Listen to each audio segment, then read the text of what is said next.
14 साल तक लक्ष्मण ने नहीं किए थे ये 3 काम। 14 साल तक लक्ष्मण ने नहीं किए थे 3 काम, तभी कर पाए थे मेघनाद का वध।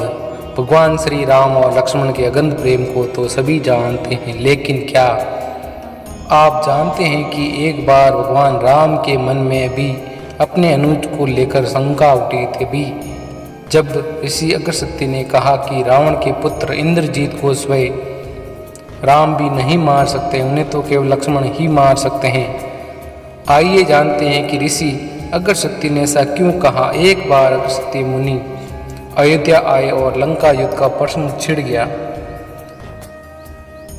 तभी राम जी ने बताया कि किस तरह से उन्होंने रावण और कुंभकर्ण जैसे वीरों का वध किया और अनुज लक्ष्मण ने भी इंद्रजीत और अतिकाय जैसे शक्तिशाली असुरों को मारा। तभी अगस्त्य मुनि बोले कि इसमें कोई साक्ष्य नहीं है कि रावण और कुंभकर्ण प्रचंड वीर थे, लेकिन सबसे बड़ा वीर इंद्रजीत ही था। उसने इंद्र से अंतरिक्ष में युद्ध किया और लंका लेकर गया। ब्रह्मा जी ने जब इंद्रजीत से दान के रूप में इंद्र को मांगा तब वह मुक्त हुए। लक्ष्मण ने उनका वध किया और केवल वही उनका सहारा भी कर सकते थे। अगस्त्य मुनि के मुंह से लक्ष्मण की वीरता की प्रशंसा सुनकर राम बहुत प्रसन्न हुए, लेकिन अचंभित भी कि ऐसा क्या था कि केवल लक्ष्मण ही उन्हें मार सकते थे। यह जिज्ञासा उन्होंने अगस्त्य मुनि के सामने जाहिर की तब अगस्त्य मुनि ने कहा कि प्रभु इंद्रजीत को वरदान था कि उसका वध वही कर सकता है जो 14 वर्षों तक ना सोया हो, जिसने 14 साल तक किसी स्त्री का मुंह ना देखा हो, जिसने 14 साल तक भोजन ना किया हो। तब श्री राम बोले, मैं वनवास काल में 14 वर्ष तक नियमित रूप से लक्ष्मण के समीप था, फल फूल देता रहा। उन्होंने कहा कि मैं सीता के साथ एक कुटिया में रहता था, बगल की कुटिया में लक्ष्मण थे, फिर भी सीता का मुंह भी ना देखा हो और 14 वर्ष तक सोए ना हो, ऐसा कैसे संभव है। अगस्त्य मुनि बात समझकर मुस्कुराए, प्रभु से छुपा नहीं है।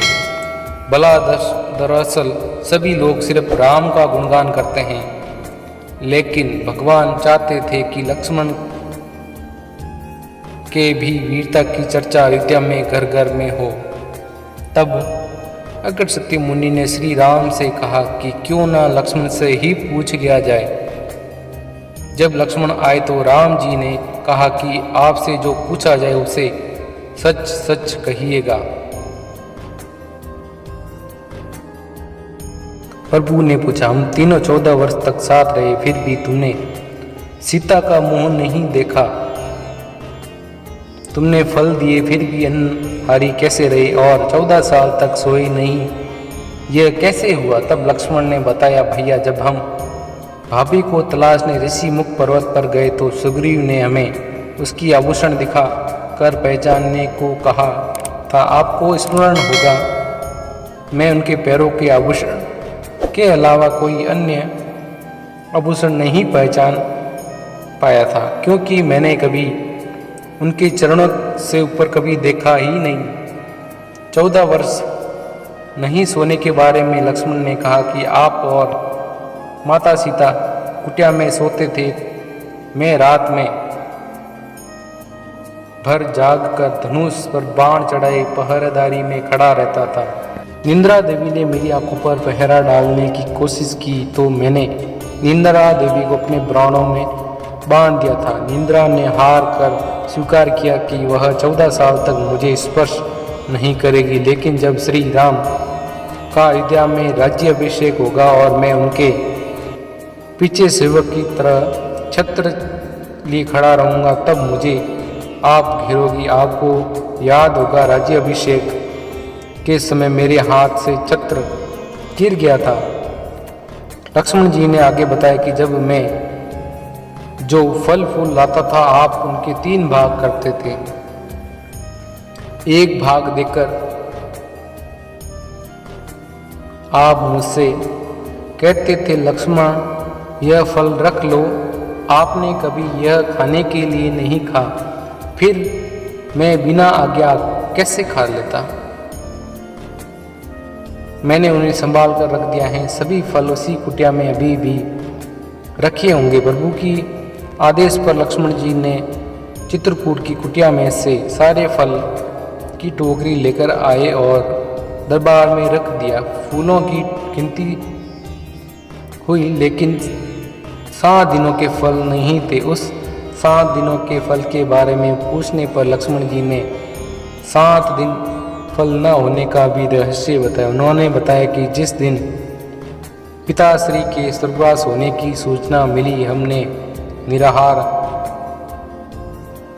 नहीं किया। उसके बाद जब रावण ने माता सीता का हरण किया, उस दिन भी हम निराहारी रहे। उन्होंने कहा कि जिस दिन आप समुद्र की साधना कर उनसे रास्ता मांग रहे थे, उस दिन भी हम निराहारी रहे। जब इंद्रजीत की नाग पास में बांधकर एक दिन अचेत रहे, हम उस दिन भी, और जिस दिन इंद्रजीत ने मायावी चिता का सिर काटा था, उस दिन भी हम शोक में थे। इसके अलावा जिस दिन रावण ने मुझे शक्ति मारी और जिस दिन आपने रावण का वध किया। लक्ष्मण भी भगवान राम से कहते हैं कि मैंने गुरु विश्वामित्र से एक अतिरिक्त विद्या का ज्ञान लिया था। इससे बिना अन्न ग्रहण किए भी व्यक्ति जीवित रह सकता है। उसी विद्या से मैंने भी अपनी भूख नियंत्रित की और इंद्रजीत मारा गया। यह सुनते ही प्रभु फिर से भाव योग हो उठे और लक्ष्मण को गले लगा लिया। जय सिया रामचंद्र की जय, जय सीता माता की जय।